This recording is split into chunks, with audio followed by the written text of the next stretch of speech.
সে রব্বুল আমরা তো গুনাহগার, আমরা তো খাতাকার। তাই রব্বুল আলামিন এমন একটা দিন, এমন একটা সপ্তাহ আমাদের সামনে হাজির করে দিয়েছেন আমাদের গুনাহের জন্য, আমাদের গুনাহকে মাফ করার জন্য। তাই রব্বুল কারীম জানিয়ে দিয়েছেন, ও বান্দা বান্দিরা, তোমরা যেদিন বলা হয় যে জুম্মার দিন আসবে, সেদিন তোমরা সকাল সকাল গোসল করে পুরুষদের মসজিদে পাঠিয়ে দেবেন, আর বাড়ির মহিলারা তেনারা নামাজকে পড়ে নেবেন। যে আল্লাহ পাকের হুকুম, নামাজ হচ্ছে আল্লাহ পাকের হুকুম। এই নামাজের জন্য আজকে আমরা দিনকে এত সহজভাবে পেয়েছি, দিনকে আমরা এত সহজ করে পেয়েছি, আমাদের কোনো কষ্ট হয়নি, আমাদের দুঃখ হয়নি। যিনারা দিনকে কষ্টের মাধ্যম দিয়ে পেয়েছেন, তিনারা দিনের মজা পেয়েছেন। তিনারা দিনকে বলা হয়েছে তারা এত কষ্ট করে তারা আজকে দিনকে আমাদের কাছে নিয়ে এসছে। তাই মুসলমান, আমাদের ভাবার বিষয় আছে যে রব্বুল কারীম আমাদের দুনিয়াতে পাঠিয়েছেন একটাই উদ্দেশ্য নিয়ে, যে মানুষ তারা আমার ইবাদত বন্দেগী কি করবে, তাদের দিকে আমি খুশি হয়ে যাব। এবং আমার এই বান্দাকে বানানোর জন্য কত বাধা বিঘ্ন এসেছিল, কত বাধা বিঘ্ন এসেছিল, তারপরও আমি আমার এই গুনাহগার উম্মতকে বানিয়েছি।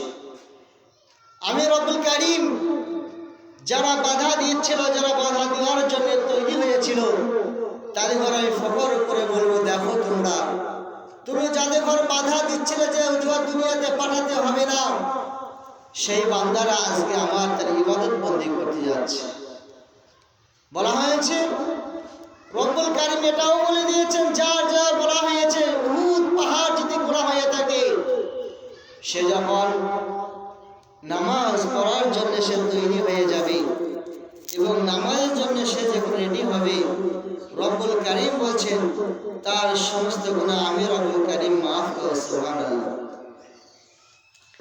ভাই আসিসি গজর গদস্ত, তা আমাদের এই গুনাহ নেই, আমরা কেউ ফখর করে বলতে পারবো না।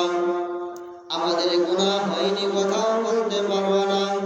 বাপজি রাসূলুল্লাহ,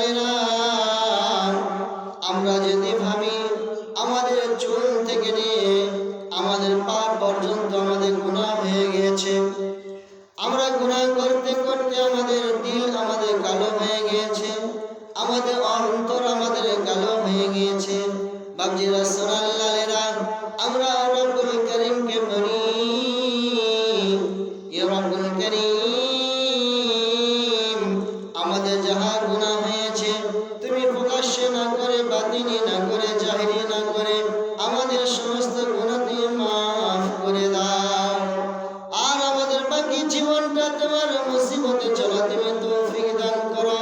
রব্বুল কারীমকে যদি আমরা কথা বলি, রব্বুল কারীম অবশ্যই আমাদের উপর খুশি হয়ে যাবে।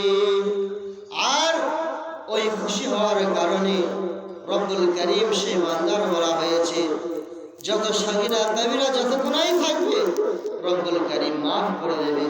তাই সোনার লালেরা, ভাই ও আব্বাসানেরা, বাড়িতে বসে না থেকে আমরা মসজিদে চলে আসি।